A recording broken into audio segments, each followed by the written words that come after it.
दोस्तों, south Asia में स्थित नेपाल एक ऐसा देश है जो चारों ओर जमीन से घिरा हुआ है। यह देश सांस्कृतिक विरासत, हिमालय के सबसे ऊंचे पहाड़ों और प्राचीन जंगलों से भरा हुआ है। लेकिन ऐसा क्या है, वह कौन सी चीज़ है जो नेपाल को एशिया के सबसे बेहतरीन स्थानों में से एक बनाती है? वैसे तो नेपाल एक असाधारण देश है जिसमें पहाड़ी लोग और तराई लोगों के बीच संस्कृति, धर्म और भाषा में काफ़ी अंतर के कारण यह एक के भीतर दो देश के जैसा दिखाई देता है। जिसमें खूबसूरत हिमालय पर्वत श्रृंखलाओं में पहाड़ी लोग, शेरपा और गुरुंग लोग अपनी मेहनत और मैत्रीपूर्ण रवैये के लिए प्रसिद्ध है।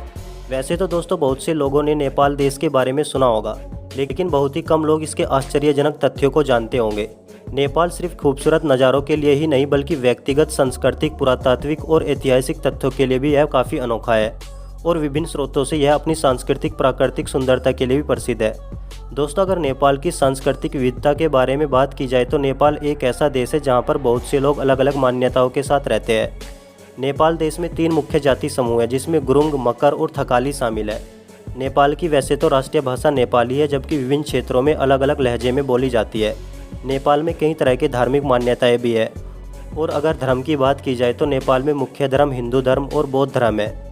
नेपाल में सांस्कृतिक त्यौहार भी बड़ी ही उत्साह के साथ मनाए जाते हैं, जिसमें दशई, तिहाड़, लोसर, जनाई पूर्णिमा और होली त्यौहार शामिल है।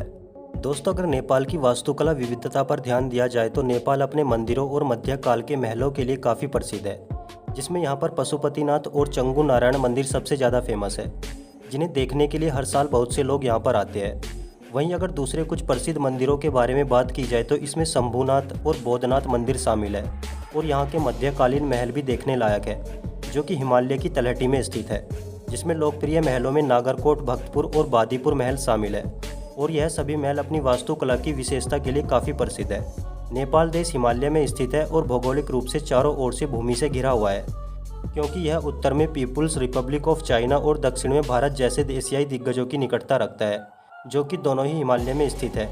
वैसे तो नेपाल अपनी विशाल पड़ोसियों की तुलना में एक बहुत ही छोटा सा देश है, लेकिन मैदानों से लेकर पृथ्वी पर सबसे ऊंची और बर्फीली पर्वत चोटियों तक इसके विशाल और विविध भूभाग अपने आप में एक अलग दुनिया बनाते हैं, जो कि पृथ्वी पर किसी भी अन्य जगह से बिल्कुल अलग है।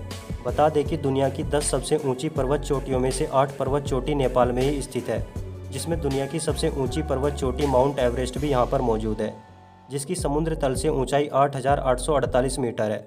और यहाँ के पहाड़ी इलाकों में इसका दृश्य भी बेहद सुंदर दिखाई देता है। दोस्तों, आमतौर पर नेपाल को दुनिया की नज़र में अत्यधिक ऊंचाई वाला देश माना जाता है।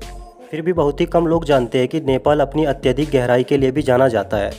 जी हाँ दोस्तों, जैसा कि काली गडंगी घाटी से पता चलता है कि नेपाल सच में अपनी गहराई के लिए प्रसिद्ध है, जिसकी गहराई लगभग 6,000 मीटर है, जो ग्रेट कैनियन घाटी के बाद दुनिया की दूसरी सबसे गहरी घाटी है।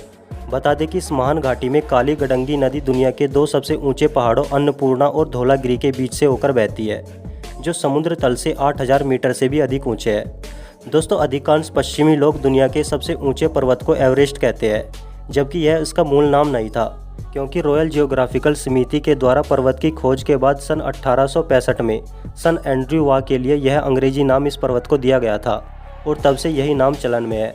आपको बता दें कि जिस समय इस पर्वत को यह नाम दिया गया था, उस समय इस पर्वत के इस नाम को लेकर अपने सामने कई सारी अड़चनें आई थी, जिसमें कई विद्वानों के द्वारा भारत को देखते हुए इस नाम के लिए आपत्ति जताई थी। अब आपको बता दें कि दुनिया भर में माउंट एवरेस्ट के नाम से पहचाने जाने वाले पर्वत को नेपाल में स्थानीय लोगों के द्वारा सागरमाथा के नाम से जाना जाता है, जिसका हिंदी में अनुवाद स्वर्ग का शीर्ष होता है। वहीं दूसरी ओर अगर बात तिब्बत की जाए तो तिब्बत में कई सदियों से माउंट एवरेस्ट को चोमोलगमा के नाम से पुकारा जाता है। अगर इसके अर्थ की बात करें तो इसका हिंदी अर्थ पर्वतों की रानी होता है, और यहाँ के लोग इसे इसी नाम से पुकारते हैं। दोस्तों, नेपाल को गौतम बुद्ध की जन्मभूमि के नाम से भी पहचाना जाता है, क्योंकि सिद्धार्थ गौतम यानी कि बुद्ध का जन्म नेपाल के एक लुम्बिनी नामक गांव में हुआ था। हालांकि आज नेपाली समाज हिंदू धर्म की मान्यताओं में सबसे ज़्यादा प्रभावित है। देखा जाए तो सन 2006 तक नेपाल एकमात्र ऐसा देश था जिसका आधिकारिक राज्य हिंदू धर्म में था, और जबकि 2001 की जनगणना के अनुसार देश की 80.6% आबादी हिंदू है, जबकि 10.7% आबादी बौद्ध है और 4.2% आबादी मुस्लिम है, और अन्य बची 3.5% आबादी अन्य धर्म का पालन करती है। दोस्तों, आप हमारी ये वीडियो किस जगह और कहां से बैठकर देख रहे हैं, हमें नीचे कमेंट करके ज़रूर बताएं। और साथ ही अगर वीडियो पसंद आई है तो प्लीज़ वीडियो को लाइक करके चैनल को सब्सक्राइब भी ज़रूर कर लें, क्योंकि हम इस चैनल पर इस तरह की इंटरेस्टिंग वीडियो लाते रहते हैं। तो मिलते हैं नेक्स्ट वीडियो में, तब तक के लिए हंसते रहिए, मुस्कुराते रहिए और अपना ख्याल रखिए। Thank you so much.